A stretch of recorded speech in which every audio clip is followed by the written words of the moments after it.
Bonjour et bienvenue à ce Market Live matière première. Nous sommes ensemble donc pendant 30 minutes. Je rappelle que nous sommes toujours en décalé. Les Market Live en direct devraient reprendre dès la semaine prochaine. Ici, il est maintenant 3h, 15h17 et nous allons donc démarrer en décalé. Nous regarderons donc aujourd'hui les matières premières principalement. Des marchés qui sont toujours en hausse, en tout cas sur les indices, les matières premières, elles, restent un peu sous pression. Nous en parlerons avec le cours de l'or, de l'argent du cuivre, du pétrole WTI, et puis deux paires de forex, la USD et l'euro-dollar, qui ont bien progressé, qui sont venus tester des niveaux importants et des niveaux assez hauts par rapport à ce que nous avons précédemment observé. Nous en parlerons donc dans cette partie forex.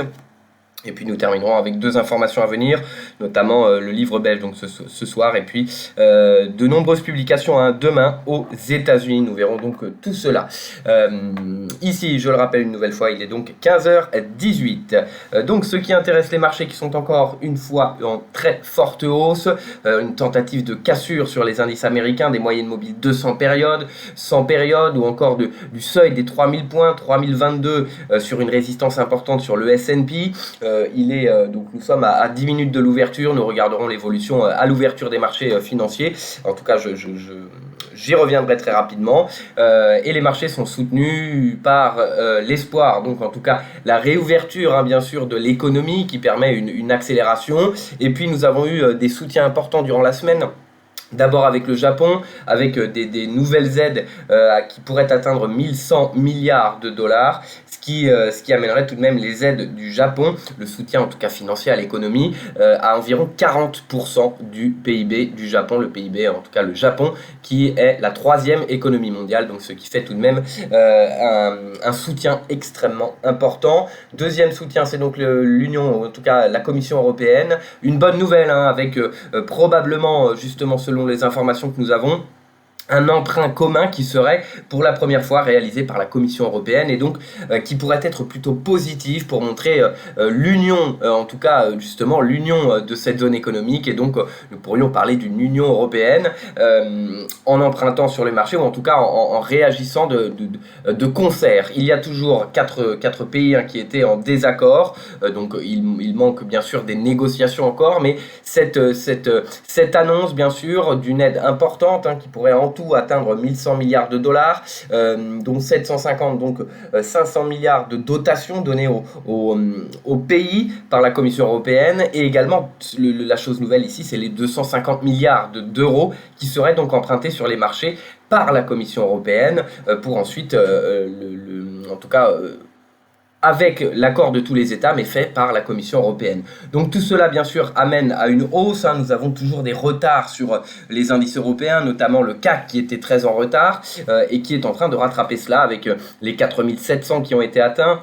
Et sur le DAX, nous avons dépassé les 11 000 depuis un certain temps, 11 700 points. Depuis 2 semaines où il y avait eu justement une correction de 6 à 7%, nous avons regagné plus de 15% en 2 semaines, donc ce qui fait une hausse d'environ 50% depuis le point bas observé.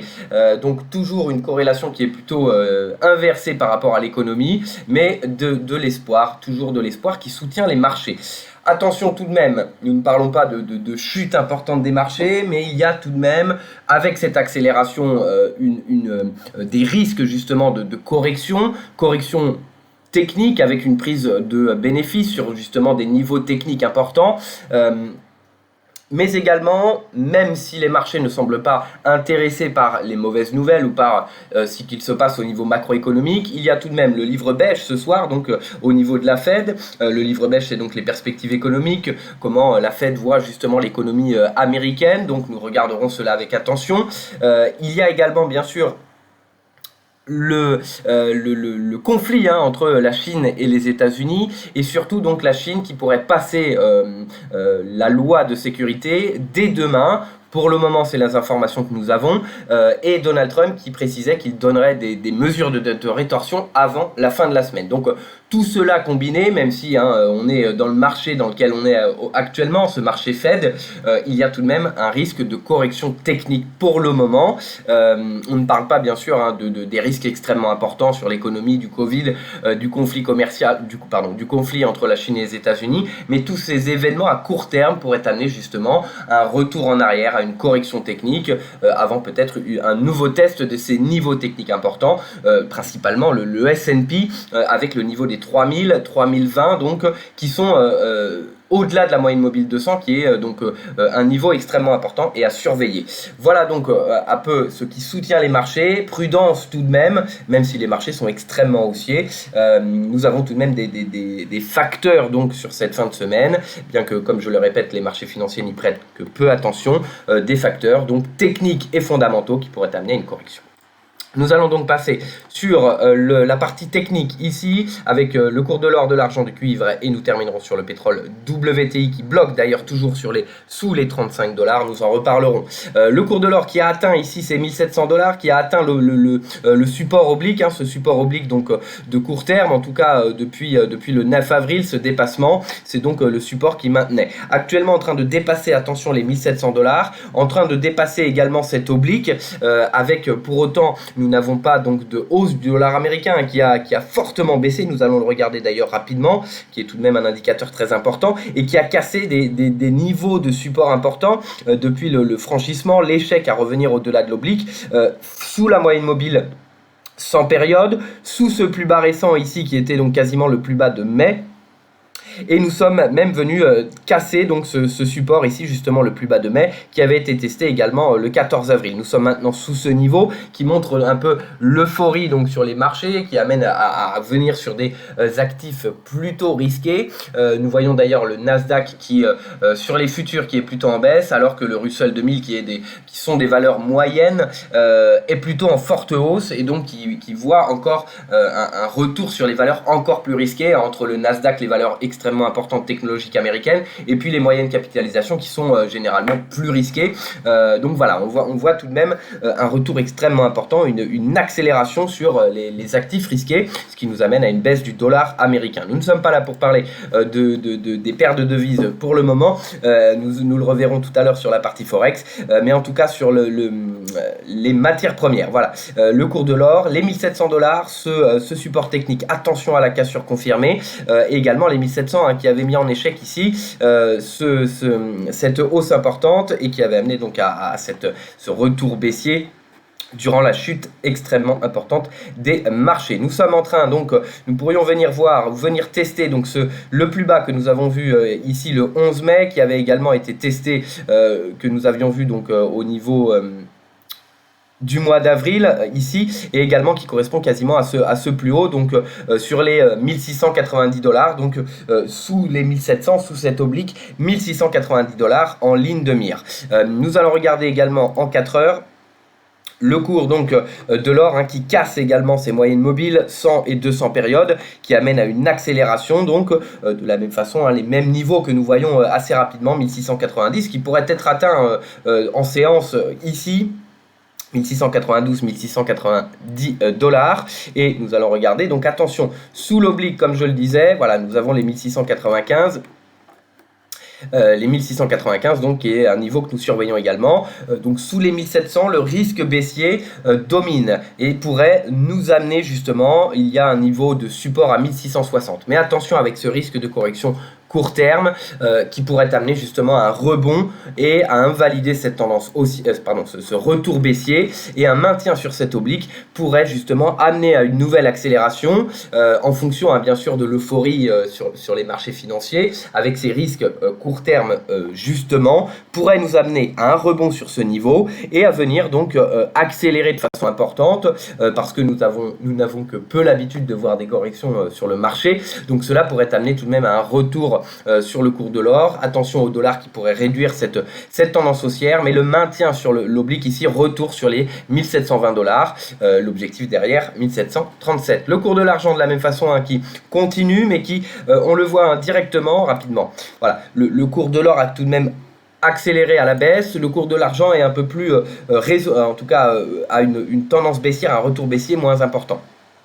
Il y a donc ce niveau, hein, c'est un niveau d'hésitation que nous regardons, qui était un niveau de résistance ici, donc ce range ici, et un niveau de support ou d'hésitation, je le disais, sur le cours de l'argent. Nous avons quasiment testé justement le bas de ce niveau, et nous pourrions voir, en cas de poursuite court terme, nous pourrions voir un retour sur la moyenne mobile 200 ici, qui avait déjà permis quasiment le rebond, en tout cas le plus bas sur les 16,72 $. Et donc c'est le niveau ici, en cas de franchissement, des 16,82 ici le bas. Sous ce niveau d'hésitation, ces anciennes résistances, attention au franchissement de la moyenne mobile, donc 200 périodes, qui pourrait nous amener à une accélération baissière ici et revenir donc sur les 16,40 $. Donc nous suivrons donc avec attention ici le comportement du cours de l'argent. Attention en cas de franchissement du plus bas récent de la moyenne mobile 200 pour venir sur les 16,40. Un maintien, au contraire, il faut revenir au-delà des 17 $, de la même façon pour les mêmes raisons que nous avons citées.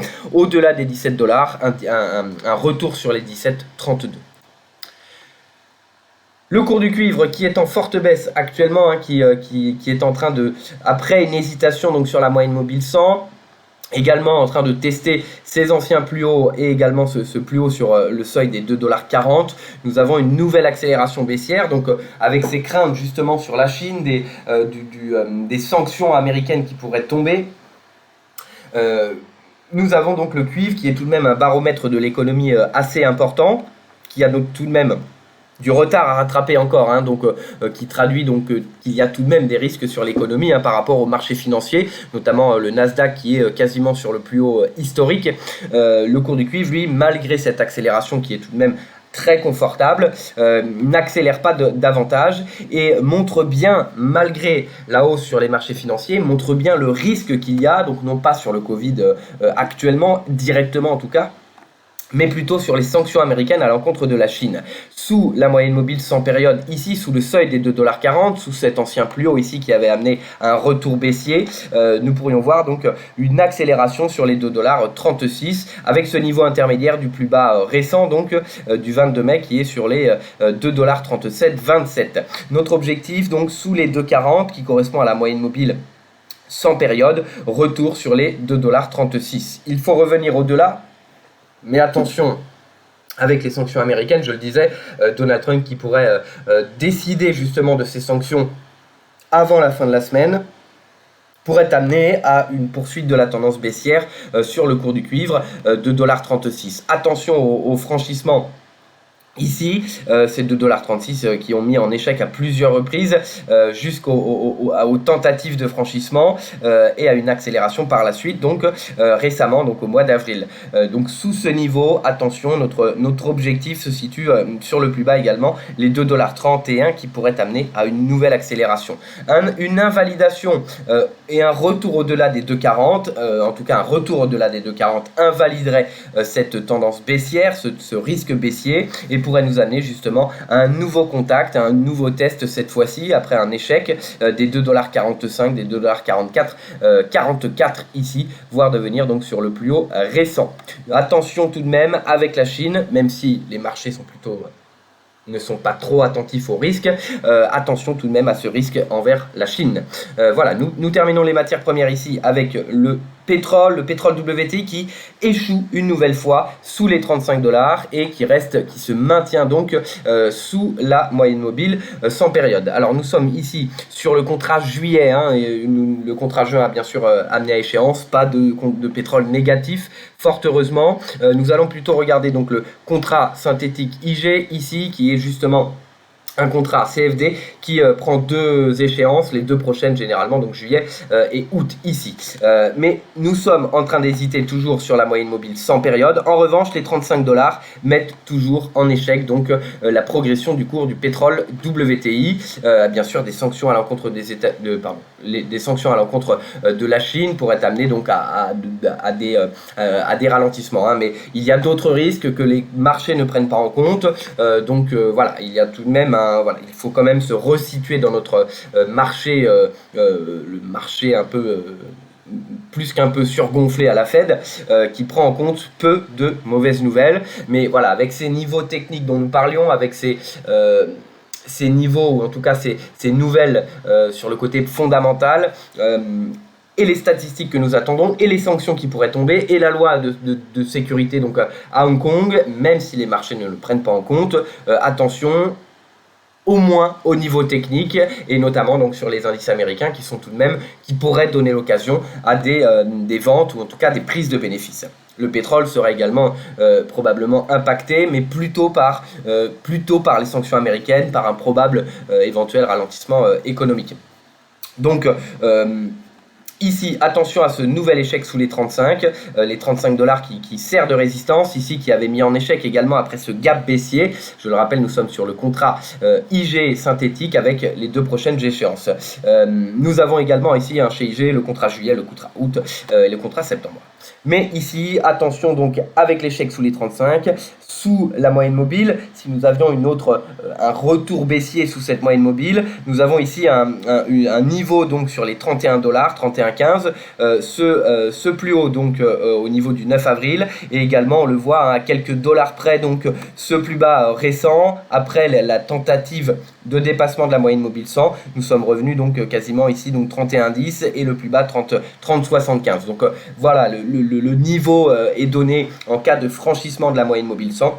Attention sous ce niveau où nous pourrions venir tester les 30 $ également. En cas de maintien, il faut dépasser ces 35 $, ce qui pourrait permettre une nouvelle accélération. Il y a peu de niveaux, techniques court terme du moins, qui pourraient mettre en échec la progression au-delà des 35 $. Nous pourrions voir une nouvelle accélération. Ici donc nous sommes en hebdomadaire, de la même façon on le voit, peu de niveau technique, le comblement du gap, mais tout de même c'est une accélération importante, un cours du pétrole au-delà des 40 $. Voilà, il faudrait tout de même une belle amélioration, même si je le répète, les marchés financiers prennent peu en compte l'économie et les risques géopolitiques, surtout qui pourraient augmenter donc sur cette fin de semaine. Nous allons passer maintenant au Forex, l'AUD-USD qui a vu une séance extrêmement importante durant la séance d'hier, avec la baisse notamment du dollar américain. Je le rappelle, nous sommes en décalé. Il est maintenant 15h34, les marchés américains ont donc ouvert. Les marchés américains ouvrent actuellement sur une hausse, donc le Dow à plus 1,30, plus 0,80 sur le S&P. Comme je le disais, le Nasdaq plutôt en légère baisse, moins 0,10. Et le Russell, en revanche, qui est les moyennes capitalisations donc considérées plus risquées, en hausse de 1,57 actuellement. Voilà donc où nous en sommes sur l'AUD-USD, donc 15h35 sur l'AUD-USD, donc échec ici. J'ai écrit donc une rapide analyse ce matin sur l'AUD-USD où justement nous parlions de ce niveau technique entre la moyenne mobile 200 périodes et les 0,6672 ici, ce support à plusieurs reprises, nous sommes en journalier donc durant les mois derniers, et qui était donc, nous allons ici revenir un peu plus en arrière. Voilà, ces niveaux techniques donc sur les 0,6672 qui n'avaient pas été dépassés depuis un certain temps. Il y a sur la tendance haussière, en tout cas en cas de validation de ces niveaux, nous attendions un retour ici sur les 0,6827 au niveau technique. Ces 0,6827 donc touchés ici en janvier 2019, également ici qui a permis donc le rebond en juin 2019 et également ici donc à plus long terme en janvier. Donc ce niveau n'avait pas été dépassé depuis la récente en 2019, fin 2019, la chute depuis 2009, donc qui a un niveau de résistance également qui pourrait être important. Dans le cas contraire, donc plutôt baissier, parce que bon, si on se remet dans la situation économique, si les marchés reprennent un peu la situation économique, voilà, nous avons tout de même des risques importants, un retour baissier donc sous la moyenne mobile 100 périodes, les 0,6564 ici, cette résistance qui a mis en échec à 2 reprises l'AUD-USD, voire un retour sur le seuil des 0,65 avec justement ces tensions sur la Chine, l'Australie, principal partenaire de l'Australie, c'est donc la Chine, et donc cela pourra amener également à cette confirmation d'un retour baissier 0,6565, 0,65 en tout cas. Le seuil ici des 0,65,65 ou le seuil des 0,65. Nous terminons donc sur l'euro-dollar qui a bien profité également, en tout cas qui a eu une hausse importante, maintien sur cette oblique que nous surveillons également, les 1,0865 qui ont permis donc l'accélération, mais surtout bien sûr ce soutien au niveau de l'économie ou en tout cas de la Commission européenne, cet emprunt qui pourrait être commun et réalisé par la Commission européenne est plutôt positif et donc a amené à une accélération. Nous sommes venus en revanche une nouvelle fois échouer ici sur le plus haut récent, le plus haut donc depuis l'accélération baissière du 1er avril, ou en tout cas initié ici fin mars, et donc un retour sous la moyenne mobile 200 périodes actuellement avec des prises de bénéfices maintenant que nous avons les nouvelles en tout cas nous savons à peu près ce que l'Union européenne ou la Commission européenne va réaliser, et donc une prise de bénéfice. Échec sous la moyenne mobile 200, échec sous le plus haut ici, également l'ancien plus haut, et donc sous le seuil des indices. Attention tout de même ici donc à un retour baissier, surtout s'il y a des risques. Nous allons surveiller maintenant le retour ou le retour sous les 1,0992. Nous allons regarder ici dans un horizon de temps plus court, mais je le rappelle, nous sommes en décalé, 15h38 actuellement. Voilà, nous voyons l'accélération, c'est 1,0992, donc je parlais à l'instant.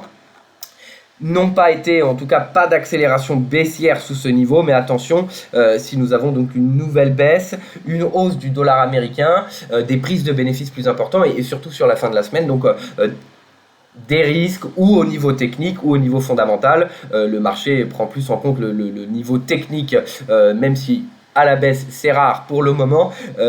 Voilà, il y a tout de même des risques, et maintenant que nous avons les nouvelles sur l'Union européenne, acheter les rumeurs et vendre la nouvelle, donc cela pourrait nous amener à un retour baissier ici. Attention donc sous les 1,0990, nous pourrions revenir ici sur ce niveau.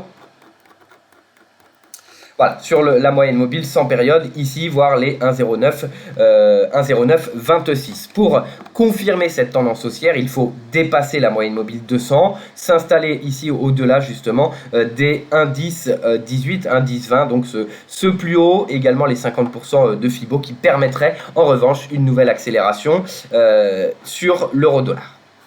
Voilà donc sur cette partie technique. Rapidement, j'en parlais, donc il y a plusieurs publications qui vont être données donc ce soir avec le livre beige, le livre Fed, qui est donné à peu près 8 fois par an, qui donne les perspectives économiques de la Fed, même si Jérôme Powell et la Fed précisent que le retour à la croissance par rapport à l'année 2019 pourrait ne pas être visible avant 2022, et cela pourrait être bien décalé, toutes les autres crises, on voit justement ce type de décalage, une aggravation et une poursuite plus longue finalement des crises. Attention à ce livre beige, donc même si une nouvelle fois les marchés sont peu intéressés par ce type de nouvelles, qui sera ce soir. Et deuxième publication qui sera donc les commandes de biens durables. Alors les chiffres ne correspondent pas. Les commandes de biens durables qui seront publiées demain, qui sont attendues à moins 14% sur le corps, contre moins 0,6% au précédent. Au-delà des commandes de biens durables, qui traduit tout de même de la consommation aux États-Unis, 70% du PIB environ. Commandes de biens durables, donc moins 14%. Le PIB, ce sera donc le deuxième préliminaire, toujours attendu à moins 4,8. On aura également les inscriptions au chômage qui sont attendues toujours à plus de 2 millions, et également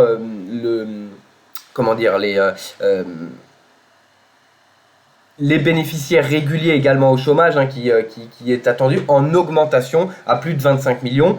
Nous aurons d'autres publications donc aux États-Unis qui pourraient donc également apporter des risques, mais cela est peu pris en compte par les marchés une nouvelle fois. Les promesses de vente de logements qui est un secteur important également. Ce qu'on va regarder donc le deuxième préliminaire du PIB et puis les commandes de biens durables qui traduit de la consommation aux États-Unis. Tout cela sera demain. N'oubliez pas également la Chine qui pourrait donc passer la loi de sécurité à Hong Kong, qui pourrait être réalisée demain, les sanctions de Donald Trump ou des États-Unis en tout cas il a annoncé qu'il les dicterait avant la fin de la semaine, le livre beige que l'on va vérifier donc, et attention au niveau technique sur les indices américains qui pourrait conduire également à une correction technique.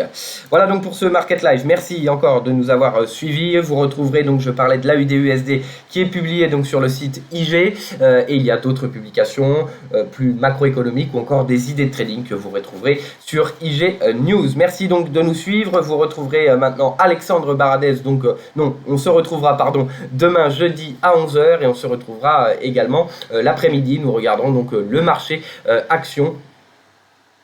Ce sera donc le Market Live demain à 16h. Très bonne journée à tous.